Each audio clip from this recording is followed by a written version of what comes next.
Chapter 8. I soon learned to know that flower better. On the little prince's planet, there had always been very simple flowers, decorated with a single row of petals, so that they took up no room at all and got in no one's way. They would appear one morning in the grass and would fade by nightfall. But this one had grown from a seed brought from who knows where, and the little prince had kept a close watch over a sprout that was not like any of the others. It might have been a new kind of baobab. But the sprout soon stopped growing and began to show signs of blossoming. The little prince, who had watched the development of an enormous bud, realized that some sort of miraculous apparition would emerge from it. But the flower continued her beauty preparations in the shelter of her green chamber, selecting her colors with the greatest care, and dressing quite deliberately, adjusting her petals one by one. She had no desire to emerge all rumpled like the poppies. She wished to appear only in the full radiance of her beauty. Oh yes, she was quite vain, and her mysterious adornment had lasted days and days. And then, one morning, precisely at sunrise, she showed herself. And after having labored so painstakingly, she yawned and said, I'm hardly awake. Forgive me. I'm still all untidy." But the little prince couldn't contain his admiration. "How lovely you are!" "Aren't I?" the flower answered sweetly. "And I was born the same time as the sun." The little prince realized that she wasn't any too modest, but she was so dazzling. "I believe it is breakfast time," she had soon added. "Would you be so kind as to tend to me?" And the little prince, utterly abashed, having gone to look for a watering can, served the flower. She had soon begun tormenting him with her rather touchy vanity. One day, for instance, alluding to her 4 thorns, she remarked to the little prince, "I'm ready for tigers with all their claws." "There are no tigers on my planet," the little prince had objected. "And besides, tigers don't eat weeds." "I am not a weed," the flower sweetly replied. "Forgive me. I am not at all afraid of tigers, but I have a horror of drafts. You wouldn't happen to have a screen?" "A horror of drafts? That's not a good sign for a plant," the little prince had observed. "How complicated this flower is." "After dark, you will put me under glass. How cold it is where you live. Quite uncomfortable. But where I come from—" But she suddenly broke off. She had come here as a seed. She couldn't have known anything of other worlds. Humiliated at having let herself be caught on the verge of so naive a lie, she coughed 2 or 3 times in order to put the little prince in the wrong. "Ahem. The screen?" "I was going to look for one, but you were speaking to me." Then she made herself cough again, in order to inflict a twinge of remorse on him all the same. So the little prince, despite all the goodwill of his love, had soon come to mistrust her. He had taken seriously certain inconsequential remarks and had grown very unhappy. "I shouldn't have listened to her," he confided to me one day.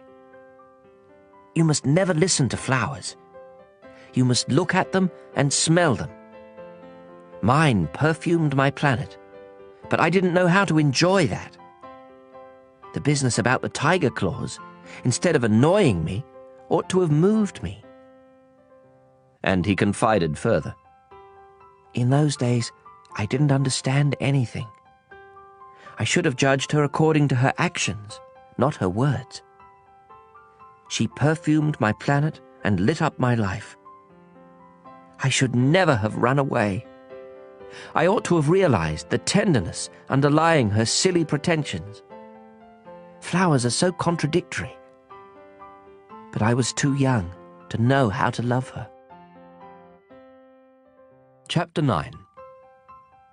In order to make his escape, I believe he took advantage of a migration of wild birds. On the morning of his departure, he put his planet in order. He carefully raked out his active volcanoes. The little prince possessed 2 active volcanoes, which were very convenient for warming his breakfast. He also possessed 1 extinct volcano. But, as he said, "You never know." So he raked out the extinct volcano too. If they are properly raked out, volcanoes burn gently and regularly without eruptions. Volcanic eruptions are like fires in a chimney. Of course, on our Earth we are much too small to rake out our volcanoes. That is why they cause us so much trouble. The little prince also uprooted, a little sadly, the last baobab shoots. He believed he would never be coming back. But all these familiar tasks seemed very sweet to him on this last morning. And when he watered the flower one last time and put her under glass, he felt like crying. "Goodbye," he said to the flower. But she did not answer him. "Goodbye," he repeated. The flower coughed, but not because she had a cold. "I've been silly," she told him at last. "I ask your forgiveness. Try to be happy." He was surprised that there were no reproaches. He stood there, quite bewildered, holding the glass bell in mid-air. He failed to understand this calm sweetness. "Of course I love you," the flower told him. "It was my fault you never knew. It doesn't matter. But you were just as silly as I was. Try to be happy. Put that glass thing down. I don't want it anymore." "But the wind." "My cold isn't that bad. The night air will do me good. I'm a flower." "But the animals?" "I need to put up with 2 or 3 caterpillars if I want to get to know the butterflies. Apparently they're very beautiful. Otherwise, who will visit me? You'll be far away. As for the big animals, I'm not afraid of them. I have my own claws." And she naively showed her 4 thorns. Then she added, "Don't hang around like this, it's irritating. You made up your mind to leave, now go." For she didn't want him to see her crying. She was such a proud flower. Chapter 10. He happened to be in the vicinity of asteroids 325, 326, 327, 328, 329, and 330. So he began by visiting them, to keep himself busy and to learn something. The first one was inhabited by a king. Wearing purple and ermine, he was sitting on a simple yet majestic throne. "Ah, here's a subject," the king exclaimed when he caught sight of the little prince. And the little prince wondered, "How can he know who I am if he's never seen me before?" He didn't realize that for kings, the world is extremely simplified. All men are subjects. "Approach the throne so I can get a better look at you," said the king, very proud of being a king for someone at last. The little prince looked around for a place to sit down, but the planet was covered by the magnificent ermine cloak. So he remained standing, and since he was tired, he yawned. "It is a violation of etiquette to yawn in a king's presence," the monarch told him. "I forbid you to do so." "I can't help it," answered the little prince, quite embarrassed. "I've made a long journey, and I haven't had any sleep. Then I command you to yawn, said the prince. I haven't seen anyone yawn for years. For me, yawns are a curiosity. Come on, yawn again. It is an order. That intimidates me. I can't do it now, said the little prince, blushing deeply. Well, well, the king replied. Then I command you to yawn sometimes, and sometimes to, He was sputtering a little and seemed annoyed. For the king insisted that his authority be universally respected. He would tolerate no disobedience, being an absolute monarch. But since he was a kindly man, all his commands were reasonable. If I were to command, he would often say, if I were to command a general to turn into a seagull, and if the general did not obey, that would not be the general's fault, it would be mine. May I sit down? The little prince timidly inquired. I command you to sit down, the king replied, majestically gathering up a fold of his ermine robe. But the little prince was wondering. The planet was tiny. Over what could the king really reign? Sire, he ventured, excuse me for asking. I command you to ask, the king hastened to say. Sire, over what do you reign?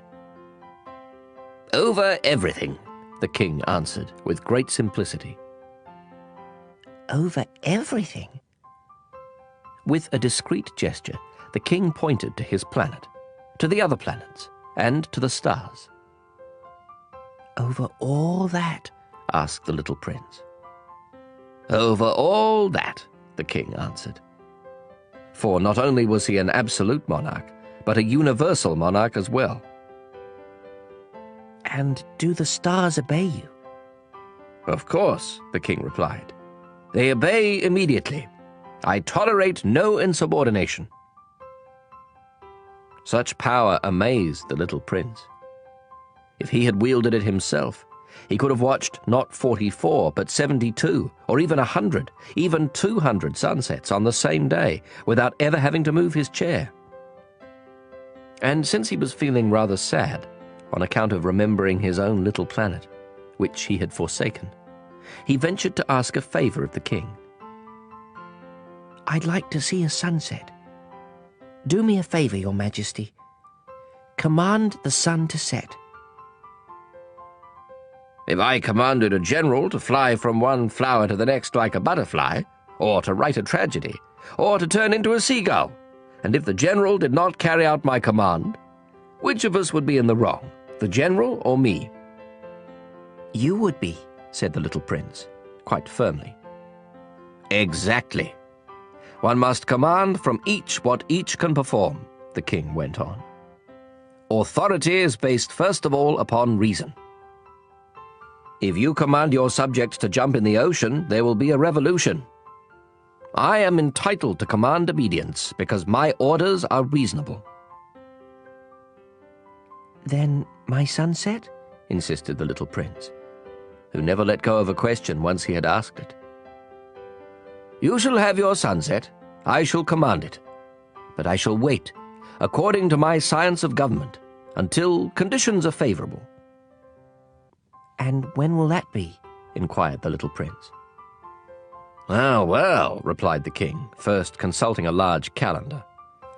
Well, well, that will be that will be tonight around 7:40, and you'll see how well I am obeyed. The little prince yawned. He was regretting his lost sunset. And besides, he was already growing a little bored. I have nothing further to do here, he told the king. I'm going to be on my way. Do not leave, answered the king, who was so proud of having a subject. Do not leave. I shall make you my minister. A minister of what? Of justice. But there's no one here to judge. You never know, the king told him. I have not yet explored the whole of my realm. I am very old, I have no room for a carriage, and it wearies me to walk." "Oh, but I've already seen for myself," said the little prince, leaning forward to glance one more time at the other side of the planet. "There's no one over there either." "Then you shall pass judgment on yourself," the king answered. "That is the hardest thing of all. It is much harder to judge yourself than to judge others. If you succeed in judging yourself, it's because you are truly a wise man." "But I can judge myself anywhere," said the little prince. "I don't need to live here." "Well, well," the king said. "I have good reason to believe that there is an old rat living somewhere on my planet. I hear him at night. You could judge that old rat. From time to time, you will condemn him to death. That way his life will depend on your justice. But you'll pardon him each time, for economy's sake. There's only one rat." "I don't like condemning anyone to death," the little prince said. "And now I think I'll be on my way." "No," said the king. The little prince, having completed his preparations, had no desire to aggrieve the old monarch. "If your majesty desires to be promptly obeyed, he should give me a reasonable command. He might command me, for instance, to leave before this minute is up. It seems to me that conditions are favorable." The king having made no answer, the little prince hesitated at first, and then, with a sigh, took his leave. "I make you my ambassador," the king hastily shouted after him. He had a great air of authority. "Grown-ups are so strange," the little prince said to himself as he went on his way. Chapter 11. The second planet was inhabited by a very vain man. "Ah, a visit from an admirer," he exclaimed, when he caught sight of the little prince, still at some distance. To vain men, other people are admirers. "Hello," said the little prince. "That's a funny hat you're wearing." "It's for answering acclamations," the very vain man replied. "Unfortunately, no one ever comes this way." "Is that so?" said the little prince, who did not understand what the vain man was talking about. "Clap your hands," directed the man. The little prince clapped his hands, and the vain man tipped his hat in modest acknowledgement. "This is more entertaining than the visit to the king," the little prince said to himself, and he continued clapping. The very vain man continued tipping his hat in acknowledgement. After 5 minutes of this exercise, the little prince tired of the game's monotony. "And what would make the hat fall off?" he asked. But the vain man did not hear him. Vain men never hear anything but praise. "Do you really admire me a great deal?" he asked the little prince. "What does that mean, admire?" "To admire means to acknowledge that I am the handsomest, the best dressed, the richest, and the most intelligent man on the planet." "But you're the only man on your planet." "Do me this favor. Admire me all the same." "I admire you," said the little prince, with a little shrug of his shoulders. "But what is there about my admiration that interests you so much?" And the little prince went on his way. "Grown-ups are certainly very strange," he said to himself, as he continued on his journey. Chapter 12. The next planet was inhabited by a drunkard. This visit was a very brief one, but it plunged the little prince into a deep depression. "What are you doing there?" he asked the drunkard, whom he found sunk in silence before a collection of empty bottles and a collection of full ones. "Drinking," replied the drunkard with a gloomy expression. "Why are you drinking?" the little prince asked. "To forget," replied the drunkard. "To forget what?" inquired the little prince, who was already feeling sorry for him. To forget that I'm ashamed, confessed the drunkard, hanging his head. What are you ashamed of? Inquired the little prince, who wanted to help. Of drinking, concluded the drunkard, withdrawing into silence for good. And the little prince went on his way, puzzled. Grown-ups are certainly very, very strange, he said to himself as he continued on his journey. Chapter 13. The fourth planet belonged to a businessman. This person was so busy that he didn't even raise his head when the little prince arrived. "Hello," said the little prince. "Your cigarette's gone out." 3 and 2 make 5, 5 and 7, 12, 12 and 3, 15. Hello, 15 and 7, 22, 22 and 6, 28. No time to light it again. 26 and 5, 31. Phew, that amounts to 501,622,731. 500 million what? You're still there. 501 million... I don't remember.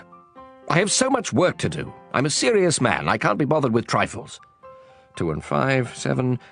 501 million what? Repeated the little prince, who had never in his life let go of a question once he had asked it.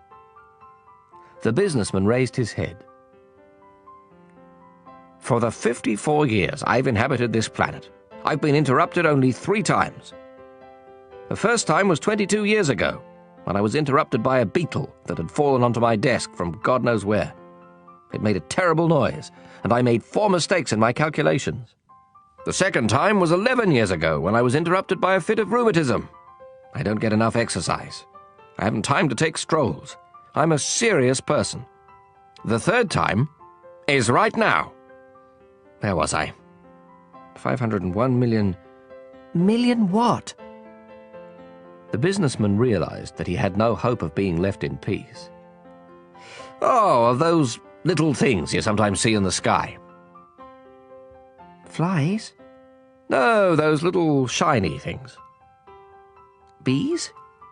No, those little golden things that make lazy people daydream. Now, I'm a serious person. I have no time for daydreaming. Ah, you mean the stars. Yes, that's it, stars. And what do you do with 500 million stars? 501,622,731. I'm a serious person and I'm accurate. And what do you do with those stars? What do I do with them? Yes. Nothing. I own them. You own the stars? Yes. But I've already seen a king who... Kings don't own, they reign over. It's quite different. And what good does owning the stars do you? It does me the good of being rich. And what good does it do you to be rich? It lets me buy other stars, if somebody discovers them. The little prince said to himself, This man argues a little like my drunkard. Nevertheless, he asked more questions. How can someone own the stars? To whom do they belong? Retorted the businessman grumpily. I don't know. To nobody. Then they belong to me, because I thought of it first. And that's all it takes? Of course. When you find a diamond that belongs to nobody in particular, then it's yours. When you find an island that belongs to nobody in particular, it's yours. When you're the first person to have an idea, you patent it and it's yours. Now I own the stars, since no one before me ever thought of owning them. That's true enough, the little prince said. And what do you do with them? I manage them. I count them and then count them again, the businessman said. It's difficult work, but I'm a serious person. The little prince was still not satisfied. If I own a scarf, I can tie it around my neck and take it away. If I own a flower, I can pick it and take it away. But you can't pick the stars. No, but I can put them in the bank. What does that mean? That means that I write the numbers of my stars on a slip of paper, and then I lock that slip of paper in a drawer. And that's all? That's enough. That's amusing, thought the little prince. And even poetic, but not very serious. The little prince had very different ideas about serious things from those of the grown-ups. I own a flower myself, he continued, which I water every day. I own 3 volcanoes which I rake out every week. I even rake out the extinct one. You never know. So it's of some use to my volcanoes, and it's useful to my flower that I own them. But you're not useful to the stars. The businessman opened his mouth, but found nothing to say in reply, and the little prince went on his way. Grown-ups are certainly quite extraordinary, was all he said to himself as he continued on his journey. Chapter 14. The 5th planet was very strange. It was the smallest of all. There was just enough room for a street lamp and a lamplighter. The little prince couldn't quite understand what use a street lamp and a lamplighter could be up there in the sky, on a planet without any people and not a single house. However, he said to himself, "It's quite possible that this man is absurd. But he's less absurd than the king, the very vain man, the businessman, and the drunkard. At least his work has some meaning. When he lights his lamp, it's as if he's bringing one more star to life, or one more flower. When he puts out his lamp, that sends the flower or the star to sleep, which is a fine occupation, and therefore truly useful." When the little prince reached this planet, he greeted the lamplighter respectfully. "Good morning. Why have you just put out your lamp?" "Orders," the lamplighter answered. "Good morning." "What orders are those?" "To put out my street lamp." "Good evening." And he lit his lamp again. "But why have you just lit your lamp again?" "Orders." "I don't understand," said the little prince. "There's nothing to understand," said the lamplighter. "Orders are orders. Good morning." And he put out his lamp. Then he wiped his forehead with a red-checked handkerchief. "It's a terrible job I have. It used to be reasonable enough. I put the lamp out mornings and lit it after dark. I had the rest of the day for my own affairs, and the rest of the night for sleeping." "And since then orders have changed?" "Orders haven't changed," the lamplighter said. "That's just the trouble. Year by year the planet is turning faster and faster, and orders haven't changed." "Which means?" "Which means that now that the planet revolves once a minute, I don't have an instant's rest. I light my lamp and turn it out once every minute." "That's funny. Your days here are 1 minute long." "It's not funny at all," the lamplighter said. "You and I have already been talking to each other for a month." "A month?" "Yes, 30 minutes. 30 days. Good evening." And he lit his lamp. The little prince watched him, growing fonder and fonder of this lamplighter, who was so faithful to orders. He remembered certain sunsets that he himself used to follow in other days, merely by shifting his chair. He wanted to help his friend. "You know, I can show you a way to take a rest whenever you want to." "I always want to rest," the lamplighter said, "for it is possible to be faithful and lazy at the same time." The little prince continued. "Your planet is so small that you can walk around it in 3 strides. All you have to do is walk more slowly, and you'll always be in the sun. When you want to take a rest, just walk, and the day will last as long as you want it to." "What good does that do me?" the lamplighter said, "when the one thing in life I want to do is sleep?" "Then you're out of luck," said the little prince. "I am," said the lamplighter. "Good morning." And he put out his lamp. "Now that man," the little prince said to himself as he continued on his journey, "that man would be despised by all the others, by the king, by the very vain man, by the drunkard, by the businessman. Yet he's the only one who doesn't strike me as ridiculous. Perhaps it's because he's thinking of something besides himself." He heaved a sigh of regret and said to himself again, "That man is the only one I might have made my friend. But his planet is really too small. There's not room for two." What the little prince dared not admit was that he most regretted leaving that planet because it was blessed with 1,440 sunsets every 24 hours. Chapter 15. The sixth planet was 10 times bigger than the last. It was inhabited by an old gentleman who wrote enormous books. "Ah, here comes an explorer," he exclaimed when he caught sight of the little prince, who was feeling a little winded and sat down on the desk. He had already travelled so much and so far. "Where do you come from?" the old gentleman asked him.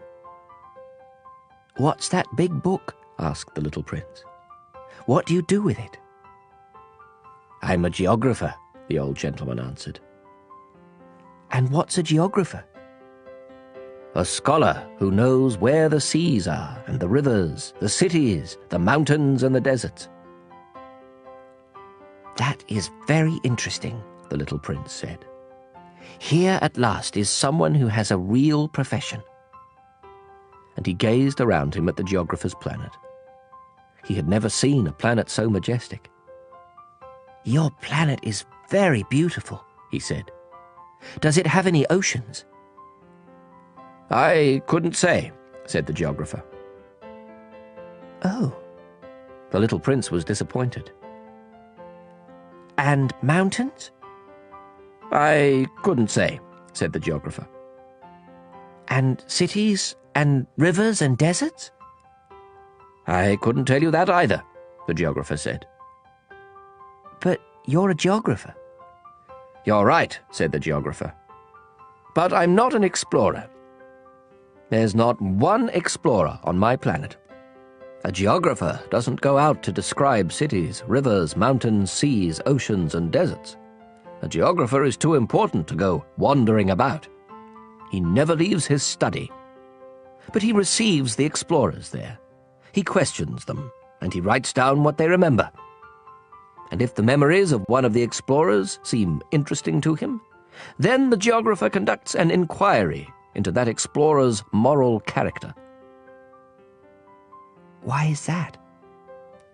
"Because an explorer who told lies would cause disasters in the geography books, as would an explorer who drank too much."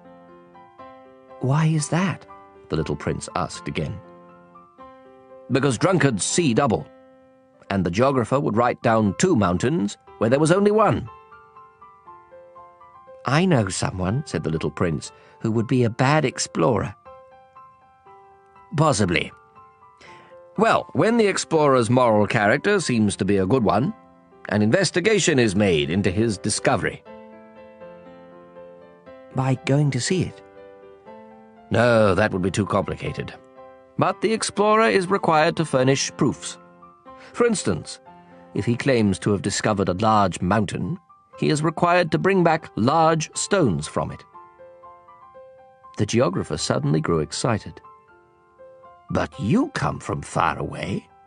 You're an explorer. You must describe your planet for me."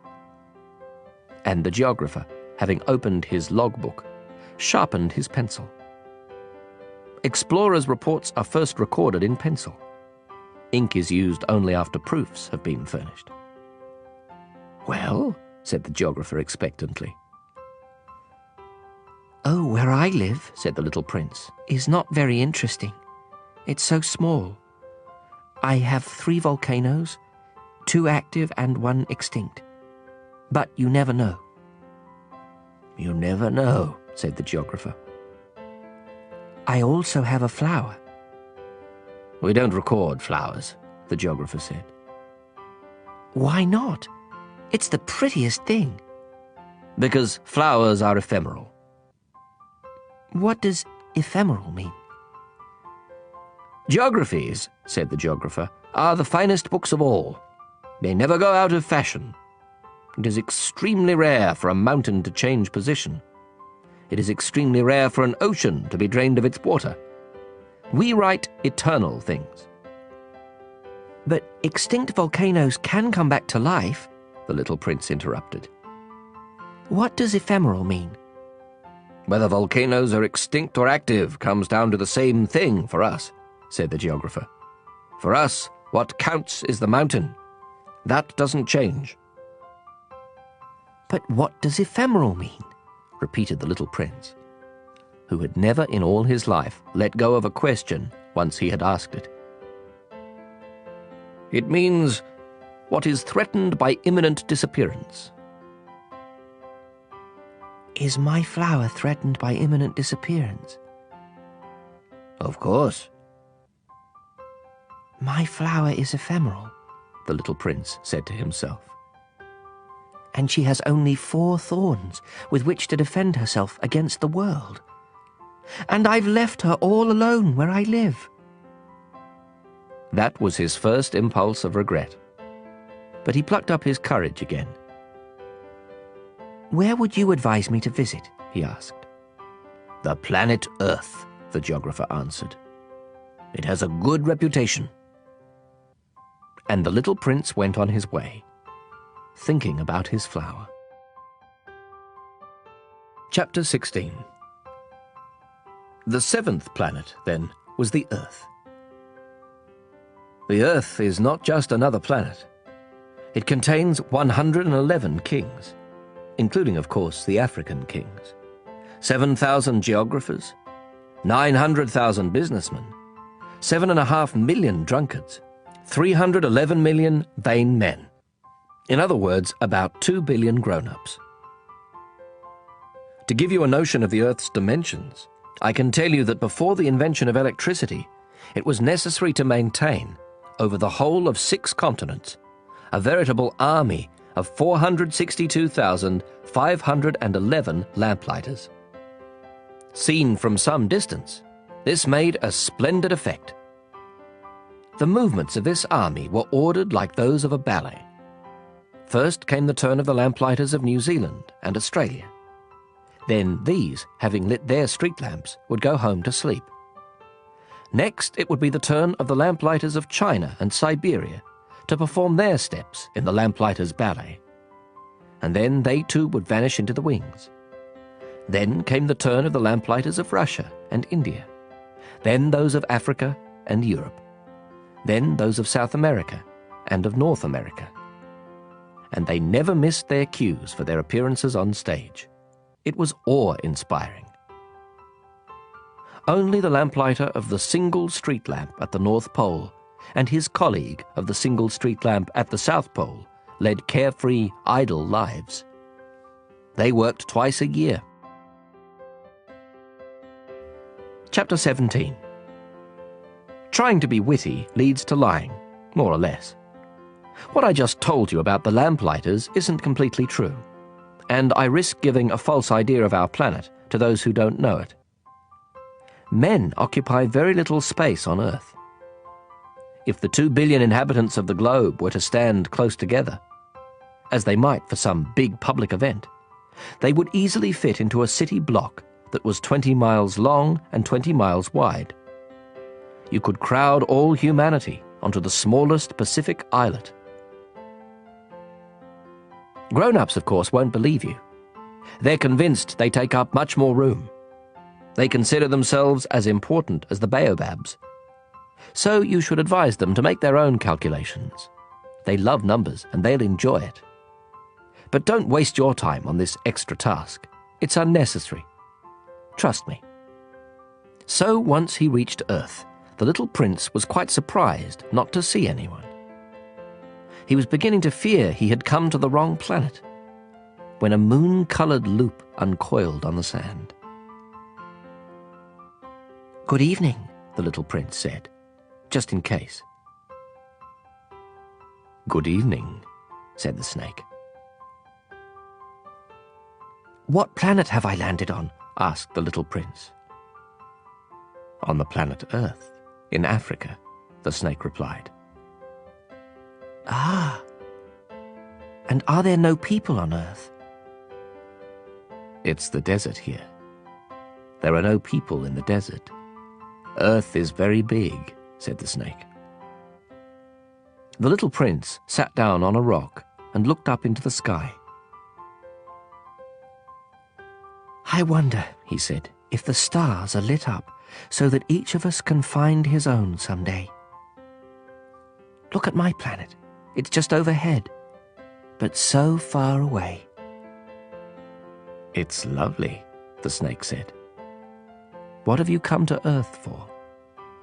"I'm having difficulties with a flower," the little prince said. "Ah," said the snake, and they were both silent. "Where are the people?" The little prince finally resumed the conversation. "It's a little lonely in the desert." "It's also lonely with people," said the snake.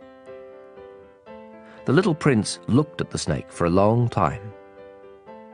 "You're a funny creature," he said at last. "No thicker than a finger." "But I'm more powerful than a king's finger," the snake said. The little prince smiled. "You're not very powerful.